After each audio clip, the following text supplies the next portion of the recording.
Baptist మందిర విశ్వాసులందరికీ కూడా ప్రభువైన యేసుక్రీస్తు నామములో వందనాలు చెల్లిస్తున్నాను.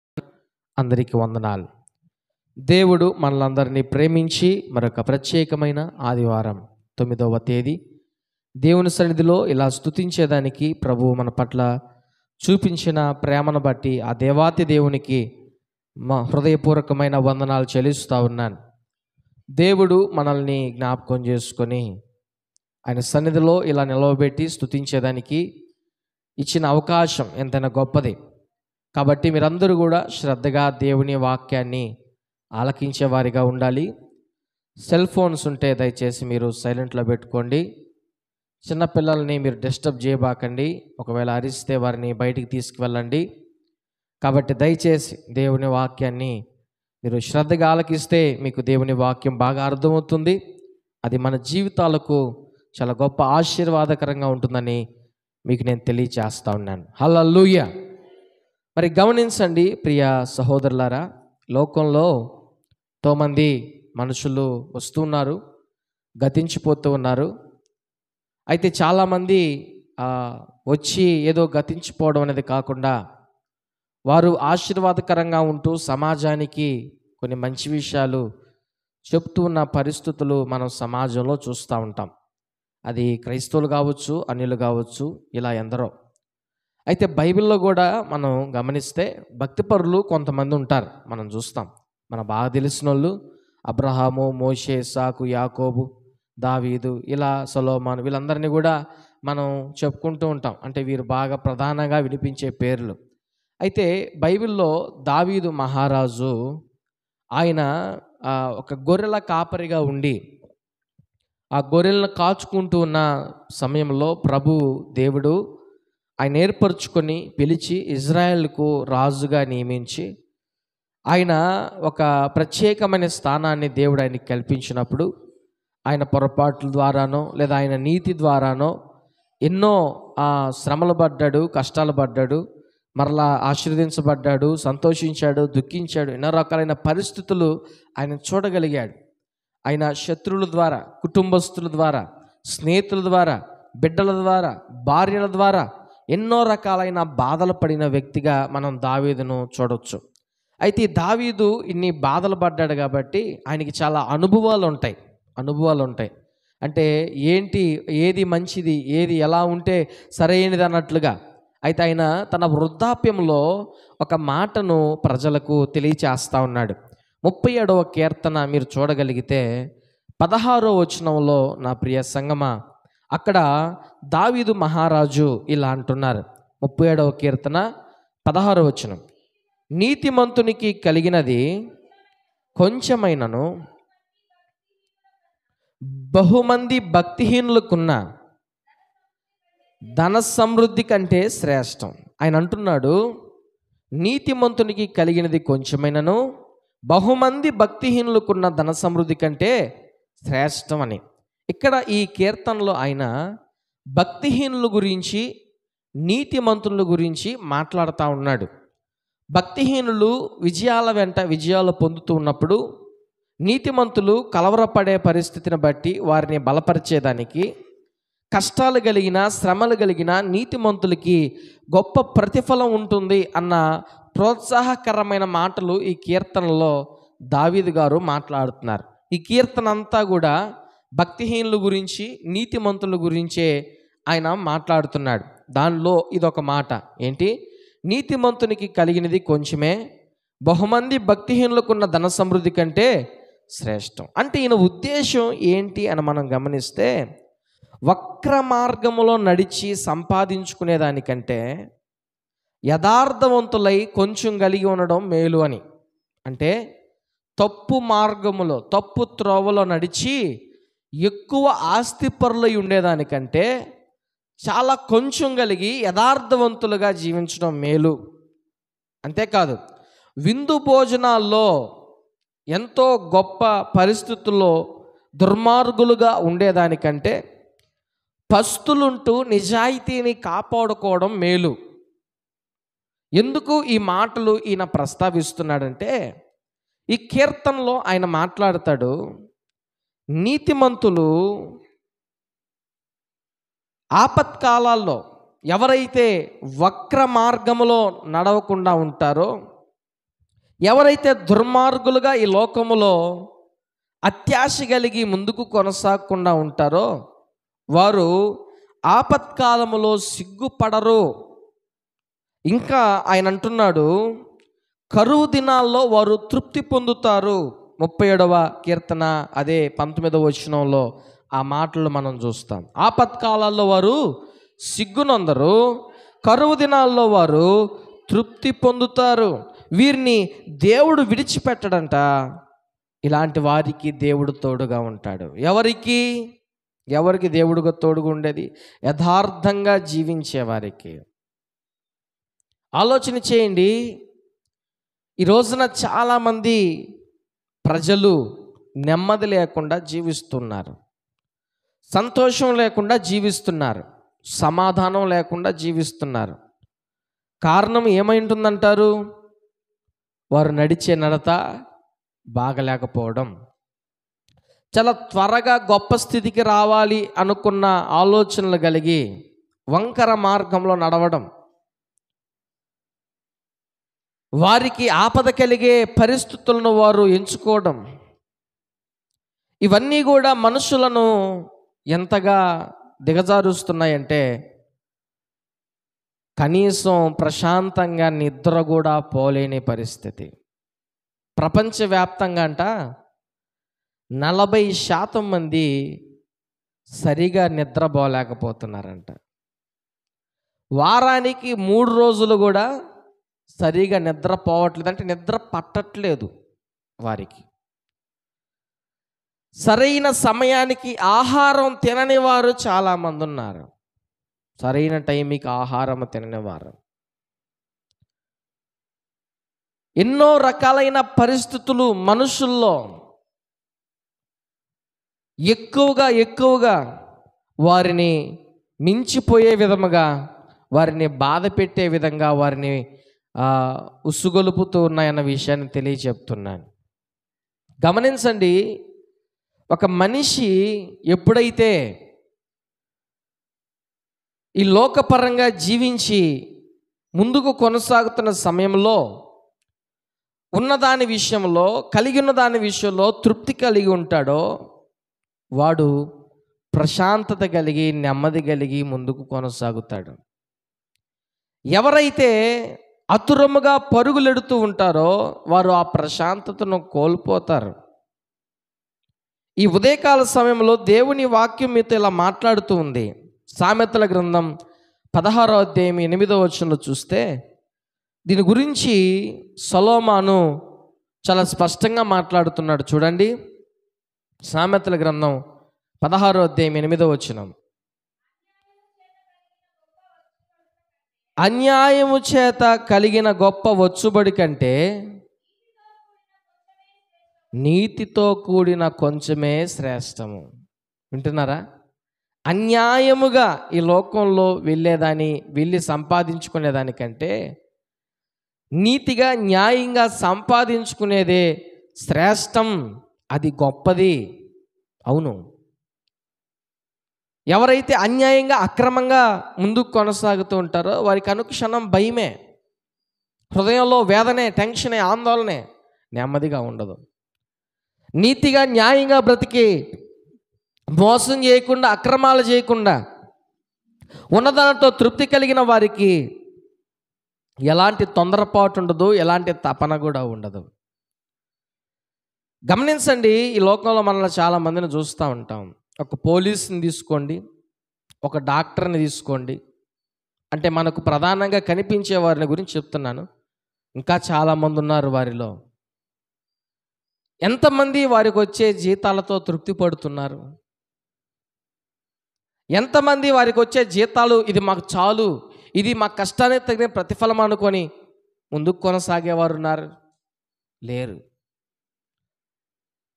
అందరూ కూడా అన్యాయంగా సంపాదించేదానికే చూస్తున్నారు, అక్రమంగా సంపాదించేదానికే చూస్తున్నారు.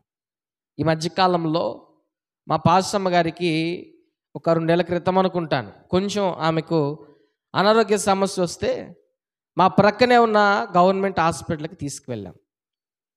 తీసుకువెళ్ళిన తర్వాత అక్కడ ఆ డాక్టర్ గారితో సంభాషిస్తూ మాట్లాడుతున్న సమయంలో 2-3 నిమిషంకి ఆమె అంటుంది, ఇక్కడ పక్కనే నా క్లినిక్ ఉంది, మీరు అక్కడికి రండి, మీకు నేను చూస్తాను, టెస్ట్ చేస్తాను. నిజానికి న్యాయంగా నీతిగా పనిచేసే డాక్టర్ అయితే ఆ విధంగా చెప్పకూడదు.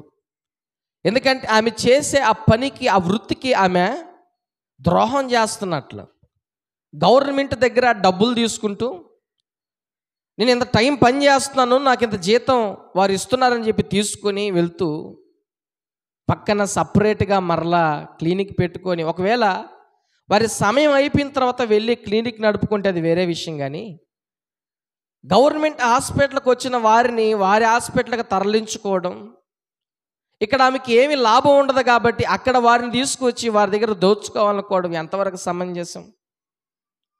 ఒక న్యాయం కోసం వెళ్ళిన ఒక సామాన్య మానవుడి దగ్గర వాడి యొక్క బాధను క్యాచ్ చేసుకొని ఎంతోమంది డబ్బును దోచుకుంటున్న అధికారులు, ఎంతోమంది మనుషుల్ని మోసం చేస్తూ ఉన్నారు. సంతకం పెట్టేదానికి డబ్బు, ఏదైనా పని చేసేదానికి డబ్బు, ఇంకేదైనా చేయాల్సిన దానికి ప్రతిదానికి వాడు బీదవాడా, వాడు తింటున్నాడా, వాడికి ఛార్జీకి ఉన్నాయా, వాడు ఎలాంటి స్థితిలో ఉన్నాడా అని లేదు ఈ రోజుల్లో మనుషులకి.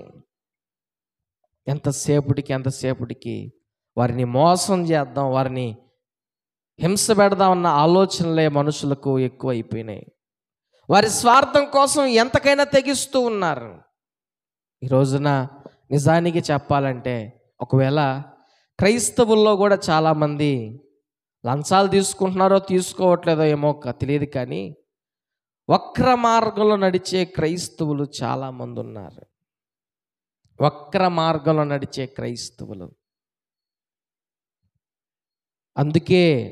అందుకే దావీదు అంటున్నాడు, తన వృద్ధాప్యంలో తన ముసలి వయసులో ఆయన అంటున్నాడు ఏంటంటే, నీతిమంతునికి కలిగింది కొంచెమైనా బహుమంది భక్తిహీనులకున్న ధన సమృద్ధి కంటే శ్రేష్టం. బహుమంది అంటున్నాడు అక్కడ.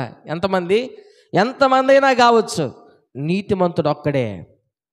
వాడికి కలిగింది కొంచెమై ఉండొచ్చు, వాడికి ఆ రోజుటికే తినడానికి ఉండొచ్చు, కానీ వాడి కొన్నది చాలా శ్రేష్టమైంది. ఎందుకంటే వాడు దగ్గరున్నది అన్యాయంతో సంపాదించింది కాదు, అక్రమంతో సంపాదించింది కాదు, కష్టార్జితముతో వాడు కష్టపడింది వాడు తింటున్నాడు, అది శ్రేష్టమైంది. హల్లెలూయా. ఈ రోజున అలాగా శ్రేష్టంగా గొప్పగా బ్రతికే మనుషులు కరువైపోయారు, తక్కువైపోయారు. తపన ఆరాటం ఎక్కువైపోయింది. ఏంటి, నేను తొందరగా ఎదిగిపోవాలి, గొప్పగా స్థితికి వచ్చేయాలి. ఇంతకుముందు యూట్యూబ్లో మనం చూస్తే, నేను క్రొత్తల్లో యూట్యూబ్ వాడేటప్పుడు నాకు ఏదైనా డౌట్లు సిస్టమ్ పరంగా కానీ, కంప్యూటర్ పరంగా, లేదా ఇంకేదైనా నేను చేసే వర్క్ పరంగా నాకు కొన్ని తెలియకపోతే ఆ ఎడిటింగ్ సంబంధించిన వాటిని చూసుకొని నేర్చుకునేవాడిని, సాఫ్ట్వేర్స్ ఇన్స్టాల్ చేసుకునే వాటి కోసం.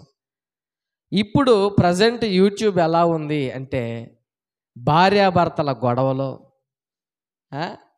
భార్య కొట్టడం, భర్త కొట్టడం, బిడ్డలు అరవడం, ప్రాంక్ వీడియోస్, ఇవన్నీ అనవసరమైన చెత్తంతా ఎక్కువైపోయింది యూట్యూబ్లో. ఎందుకు?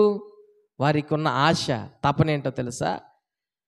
ఏదైనా మంచిది చేస్తే ఎవడు చూడటంలా, నా భార్యను కొడితే 100 మంది చూస్తారు, భర్తను కొడితే 100 మందిని చూస్తారు, బిడ్డలను కొడితే ఈ విధంగా బూతులు మాట్లాడితే చాలామంది చూస్తారు. ఇవి నచ్చుతున్నాయి జనాలకి, కాబట్టి ఇవన్నీ ఆకర్షిస్తాయి, ఎక్కువ చూస్తారని భయంకరమైన బూతులు మాట్లాడేవాళ్ళు, చిన్న పెద్ద వయసు తేడా లేకుండా చూపించకూడనివి చూపిస్తున్నారు. ఎందుకు? త్వరగా గొప్పలైపోవాలి, ఎదిగిపోవాలి. ఈ రోజుల్లో మనుషుల యొక్క మనస్తత్వం, మనుషుల యొక్క ఆశ, కోరికలు ఎలాగున్నాయో తెలుసా? చాలా గొప్పగా త్వరగా ఎదిగిపోవాలి, షార్ట్ టైంలో గొప్ప స్థితికి వచ్చేయాలి. ఇది క్రైస్తవుడికైనా అన్యుడికైనా ఎవరికైనా మంచిది కాదు, ఎవరికైనా మంచిది కాదు. ఎందుకంటే అది న్యాయంగా సంపాదించే సంపాదన కాదు. అందుకే బైబిల్లో ఉంది మాట, 28వ అధ్యాయము సామెతలు 20 వచనములో, అతురముగా ధనము కొరకు పరిగెత్తేవాడు శిక్ష పొందుతాడు. అతురముగా ధనము కోసం పరిగెత్తేవాడు శిక్ష పొందుకుంటాడు. ఈ రోజున చాలామంది అతురంగా పరిగెత్తుతున్నారు. కొంతమంది అయితే అదే 28వ అధ్యాయము 6వ వచనం చూస్తే వంచకులుగా, ఎట్లాగా వంచకులుగా సంపాదిస్తూ యథార్థతను దూరం చేసుకుంటున్నారు. అయితే అక్కడున్న మాట ఏంటంటే, వంచకుడై సంపాదించుట కంటే యథార్థముగా ప్రవర్తించు దరిద్రుడు వాసి, అంటే మేలైన వాడు. యథార్థంగా ప్రవర్తించేవాడు మేలు, దరిద్రుడు. అక్కడున్న మాటను గమనించండి. లాజరు యథార్థంగా ఉన్నాడు, కానీ ఆయన దరిద్రుడే. ధనవంతుడు చాలా గొప్పగా ఉన్నాడు, కానీ నిజంగా ఆత్మీయ జీవితంలో చూసుకుంటే నిజమైన దరిద్రుడు ఎవరంటే ధనవంతుడు. లాజరు దరిద్రుడై ఉండొచ్చు, కానీ యథార్థవంతుడు. ధనవంతుడు ధనవంతుడై ఉండొచ్చు, కానీ యథార్థవంతుడు కాదు. బైబిల్ చెప్తుంది, వంచకుడై సంపాదించేవాని కంటే యథార్థముగా ప్రవర్తించు దరిద్రుడు మేలు. ఈ రోజున ఎంతోమంది మనుషులు ఇరుగు పొరుగు వారిని మోసం చేస్తున్నారు, బంధువులను మోసం చేస్తున్నారు, స్నేహితులను మోసం చేస్తున్నారు, భర్త భార్యను మోసం చేస్తున్నాడు, భార్య భర్తను మోసం చేస్తున్నాడు, బిడ్డలు తల్లిదండ్రులను మోసం చేస్తున్నారు. ఈ రోజున చాలామంది కుటుంబాలను ఎంతో దిగజారుస్తూ ఉన్నారు. వారి ఆత్మీయ జీవితాలని పాడు చేసుకుంటా ఉన్నారు, శ్రమపడుతూ ఉన్నారు, బాధపడుతూ ఉన్నారు, దుఃఖపడుతున్నారు. కానీ దాని నుంచి బయటికి రావాలన్న ఆశ వారిలో కలగట్లేదు. అందుకే సొలొమోను చాలా అద్భుతమైన మాట ప్రసంగి గ్రంథంలో అన్నాడు. 4వ అధ్యాయము 6వ వచనాన్ని మీరు చదివితే, సామెతలు 4వ అధ్యాయము 6వ వచనాన్ని మీరు చదివితే అక్కడున్న మాటను దయచేసి చూడండి. జ్ఞానమును విడువక, ప్రసంగి గ్రంథం 4వ అధ్యాయము 6వ వచనం, ప్రసంగి 4వ అధ్యాయము 6వ వచనం.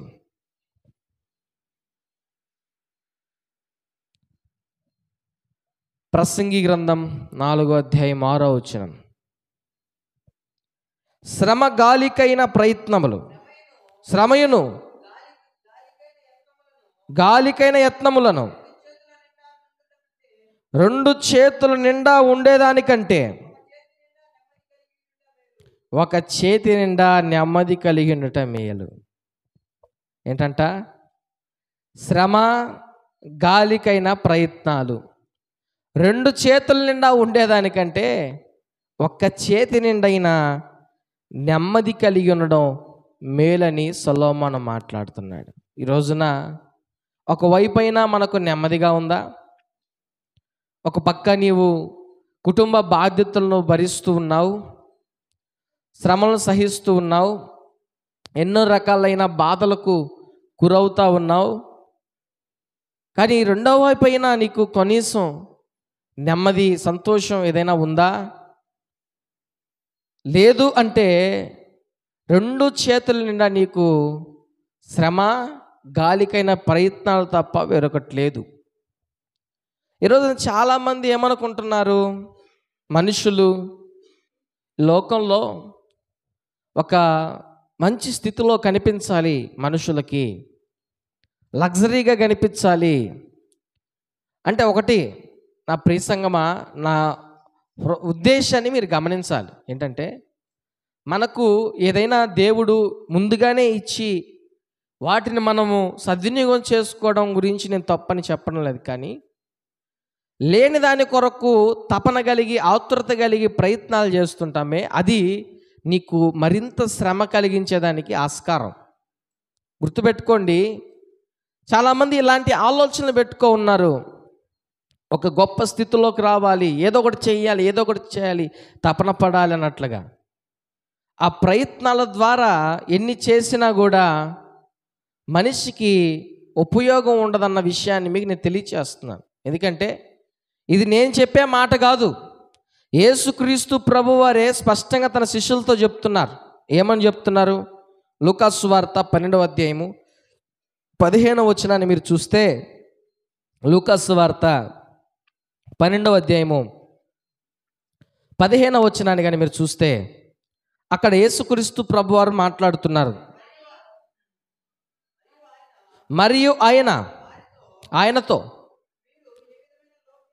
మీరు ఏ విధమైన లోభమునకు ఎడమీయక జాగ్రత్త పడండి. ఒకని కలిమి విస్తరించుట చేత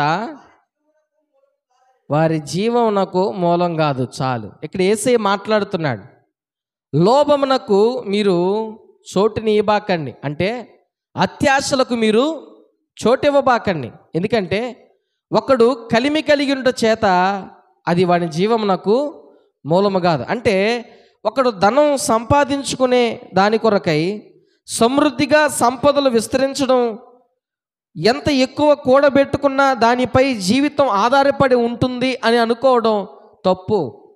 దానికి ఉదాహరణగా అక్కడ క్రింద యేసయ్య ఉపమానం చెప్పాడు. ఒక ధనవంతుడు తనకి బాగా పంటలు బండి ధాన్యం ఎక్కువైపోతే దాన్ని సమకూర్చుకునే దానికి ఇంకా పెద్ద కొట్లను కట్టి వాటిలో ఆ ధనాన్ని నింపుకోవాలని అనుకుని ఆ విధంగా చేసి, నా ప్రాణమా అనేక దినముల కొరకు నీవు ఎంతో కూడబెట్టుకున్నావు, తిను త్రాగు సుఖించు అంటే దేవుడు అన్నాడు, ఒరే వెర్రివాడా, ఈ రాత్రి నీ ప్రాణమును అడుగుచున్నాను, నీవు సిద్ధపరిచినవి ఎవని వగునని. చాలు. అంటే ఈ ఉపమానం చెప్పేదానికి ప్రభు దానికి ముందుగా ఆ మాట చెప్పాడు. ఏమని చెప్పాడు? లోభములకు ఎడమీయబాకండి, చోటునీయబాకండి. ఒకనికి కలిమి కలగడం ద్వారా, సంపదలు కలగడం ద్వారా, కూడబెట్టుకోవడం ద్వారా వారి జీవితానికి అది మూలం కాదు. అది వారి జీవితాన్ని సార్థకం చేయలేదు. అదే జీవితం అని చాలామంది మనుషులు భ్రమపడుతున్నారు. ఒకవేళ వారు ఆ విధమైన స్థితిలో ఉండి వారి ప్రాణాన్ని కోల్పోతే అది ఎవరి తగ్గుతుందో వారికి అర్థమవుతుందా? ఈ రోజున చాలామంది గాలికైన ప్రయత్నాలు, శ్రమలు రెండు చేతుల నిండా పట్టుకొని ముందుకు వెళ్తూ ఉన్నారు. ఒక చేతినైనా దేవుని వైపు చాచలేని స్థితిలో మనుషులు జీవిస్తూ ఉన్నారు. అందుకే తిమోతి పత్రికలో ఒక మాట ఉంది, 4వ అధ్యాయం 1వ తిమోతి పత్రిక 4వ అధ్యాయం 8వ వచనాన్ని కానీ మీరు చూస్తే, అక్కడ శరీర సంబంధమైన కార్యముల గురించి, దైవభక్తిని గురించి అక్కడ మాటలు ఉన్నాయి. చదవండి.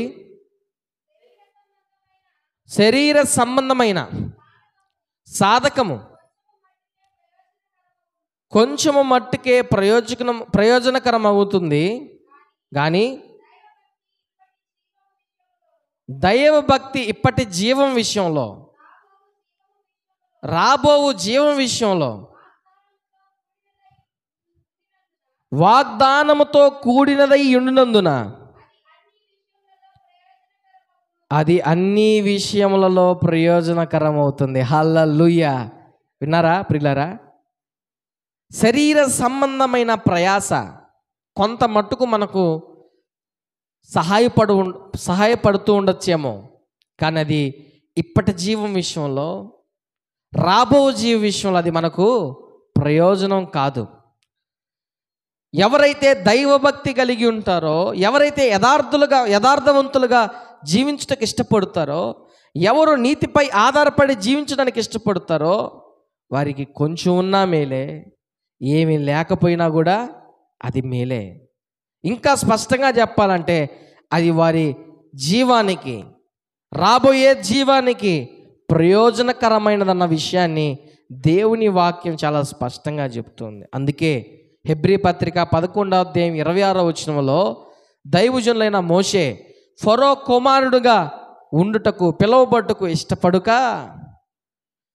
దేవుడిచ్చే బహుమానము కొరకు అట్టి గొప్ప ఆధిక్యతను విడిచిపెట్టి అతడు శ్రమలో పొందినట్లుగా అక్కడ వాక్యం సెలవిస్తూ ఉంది. అవును, ఈ రోజున చాలామంది అన్యాయముతో కూడిన వచ్చుబడి కంటే నీతితో కూడిన కొంచెమే శ్రేష్టమని అనుకోవట్లేదు. పరుగులు తీస్తున్నారు, తపన పడుతున్నారు, తాపత్రయపడుతున్నారు. శ్రమకైన ప్రయత్నాలు, గాలికైన ప్రయత్నాలు రెండు చేతుల నిండా పెట్టుకొని ముందుకెళ్తున్నారు. ఈ రోజున ఎందుకు ప్రభు ఈ మాటలు మాట్లాడుతున్నాడో తెలుసా? మనుషులు ఆలోచనల నిండా ఏమున్నాయంటే ఈ లోకపరంగా ఎలా ఉండాలి, ఎలా స్థితి కలిగి ఉండాలన్న ఆలోచనలు తప్ప దైవ భక్తితో కూడిన ఆలోచనలు చాలా తక్కువ. కావాలంటే చూడండి, వాళ్ళ ఆలోచనలు చూడండి, ఎంతసేపటికి ఈ లోకపరమైన ఆలోచనలే ఉంటాయి, దైవభక్తి ఆలోచనలు ఉండవు. ఈరోజు నేను అసలు ప్రార్థనే చేసుకోలేదు, కొంచెం సేపైనా ప్రార్థన చేసుకుందాం, చేసుకోలేకపోయానే, చేసుకోవాలి అన్న ఆలోచన ఉందా? బైబిల్ చదువుకోలేకపోయాను అన్న ఆలోచన ఉందా? దేవుని మందిరానికి వెళ్ళలేకపోతున్నాను అన్న ఆలోచన కలిగి ఉన్నారా? ఆలోచన వారిని ఆ విధంగా నడిపించగలుగుతుందా? లేదు. ఇంకేదైనా చేయలేకపోతే చాలా బాధపడతారేమో, కానీ దైవికమైన పరిస్థితుల గురించి ఎలాంటి దిగులు, విచారం నేటి క్రైస్తవులు కనిపించట్లేదండి. ఈ రోజున దైవ సేవకులు అలాగే ఉన్నారు, విశ్వాసులు కూడా అలాగే ఉన్నారు. దైవ సేవకులేమో డబ్బు కోసం పరుగులు ఎడుతున్నారు. ఆ డబ్బు ఉంటుంది, ఏ డబ్బు ఉంటుంది, ఆడ కావాలా, ఇది కావాలా, వాళ్ళ దగ్గర తీసుకోవాలా. విశ్వాసులేమో ఈ లోకపరమైన పనుల మీద నిమగ్నం అయిపోయినారు. ఇద్దరు డబ్బు కోసమే పరిగెత్తేది, కానీ ఒకరేమో ఇటు పోతారు, కాకపోతే పాస్టర్కి వేరే పని ఉండదు కాబట్టి ఇంక ఇట్టే పోవాలి కాబట్టి ఇటు పోతాడు అంతే. ఇద్దరు కూడా తప్పిపోతున్నారు, యథార్థతను కోల్పోతున్నారు, అసలు భక్తి జీవితాన్ని కోల్పోతున్నారు కదా. ఎంత ప్రయాసపడుతున్నారు దేనికోసం? గాలికైన ప్రయాస, వ్యర్థమైన ప్రయత్నాలు. ఈ మధ్యకాలంలో మేము ఒక సేవకుడు నేను మాట్లాడుకుంటూ సంభాషించుకుంటున్నప్పుడు ఆయన నాతో అన్నాడు మాట్లాడుతూ, బ్రదర్, ఈ మధ్యకాలంలో సేవకుల్ని చూస్తే నాకు భయం వేసింది అన్నాడు. ఎందుకు బ్రదర్, ఎందుకు భయం వేసింది అంటే, ఈ మధ్య ఎలక్షన్లు మనకు జరిగాయి. ఎలక్షన్లు జరిగినప్పుడు సేవకులకి ఎంతో ఇస్తామని చెప్పి ఒక పార్టీ తరపున వాళ్ళు పిలిచారంట. పిలిస్తే అక్కడికి వెళ్ళిన తర్వాత సేవకుడు ఒక్కడే వెళ్ళకుండా సేవకుడితో పాటు ఆయన తెలిసిన వాళ్ళని కూడా కొంతమందిని వెంట పెట్టుకుని వెళ్ళాడు. వారికి కూడా డబ్బులు ఇప్పియాలనో, లేకపోతే ఆయన కూడా దాంట్లో కొంచెం కమిషన్ తీసుకోవాలనో వెళ్తే అందరికీ వాళ్ళు ఇవ్వలేకపోయారు, చాలా తక్కువ అయిపోయినాయి. అక్కడ పాస్టర్లు శాపనార్థాలు పెట్టడం, అరవడం, ఎగరడం, తిట్టడం, గందరగోళం చేయడం, ఒక్కసారి వారి విశ్వరూపాలు చూశాను నేను అన్నాడు ఆ సేవకుడు. వీళ్ళేనా ఇంత గొప్ప వాక్యం చెప్పేవాళ్ళ, ఇంత బాగా ప్రార్థన చేసేవాళ్ళ ఇలా మాట్లాడేది? ఏందబ్బా ఇలా మాట్లాడుతున్నారు, ఎలా పైన పడుతున్నారు? ఆయనకి భయం వేసేసిందంట, ఎక్కడ పైన పడిపోయి నన్ను కొట్టి తీసుకుంటారో అని. దేవుడు సినిమా ఉంటుంది ఒకటండి, కరుణామయుడు సినిమా చూసారా ఎవరైనా? కరుణామయుడు యేసుక్రీస్తు ప్రభువారి గురించి తీసిన చిత్రం. దాంట్లో మొదటి స్టోరీలో ఆ యూదులను క్యారెక్టర్ని గురించి చూపించాలని ఒక రొట్టె ముక్క వేస్తారు కొట్టుకునే వాళ్ళ కోసం. రొట్టె ముక్క వేసుకోగానే అందరూ పైన పడి ఆ రొట్టె ముక్క తీసుకునే దానికోసం ఒక చిన్న బిడ్డని చంపేస్తారు అక్కడ. అట్లాగా అలాంటి స్టోరీ రిపీట్ అయినట్లుగా అక్కడ సేవకులంతా చెప్తే నిజంగా చాలా బాధ కలిగింది. చూడండి ఎలాగైపోయినారో దైవ సేవకులు, విశ్వాసులు ఎలాగైపోయినారో చూడండి. ఆదివారం కూడా మందిరానికి రాకుండా పనులకు వెళ్ళిపోతున్నారు. దేవుడొద్దు వాళ్ళకి, దేవుడొద్దు. ఎప్పుడు కావాలి దేవుడు? అప్పులు కట్టలేనప్పుడు కావాలి, మనసు మీద నుంచి లేవలేనప్పుడు కావాలా, ఎవరైనా నిందలేస్తున్నప్పుడు కావాలా, అనారోగ్యం వచ్చినప్పుడు కావాలా, ఇంకేదైనా సమస్య వచ్చినప్పుడు కావాలి దేవుడు వాళ్ళకి. పనులు చేసేటప్పుడు ఎందుకు దేవుడు మాకొద్దు. క్రిస్మస్కి వస్తాం, జనవరికి వస్తాం, ఇంకో దానికి వస్తాం. నా ప్రియ సహోదరులారా, నా ప్రియ సంగమా, ఈ లోకపరంగా నీవు ఎన్నో రకాలైన ప్రయత్నాలు చేస్తున్నావు, అవి నీకు జీవం ఇవ్వలేవు, అవి నీ జీవితాన్ని పాడు చేస్తాయి. అవును, దేవుని వాక్యంలో ఎలాగుంది, బహుమతి కొరకు బహుమానం పొందవలనని బిలాము నడిచిన తప్పు త్రోవలో ఆతురముగా పరుగెత్తుతున్న దైవ సేవకులు, అలాగే క్రైస్తవ విశ్వాసులు ఎక్కువైపోయారు. అందుకే దావీదు అన్నాడు, నీతితో కూడిన కొంచెమే శ్రేష్టం.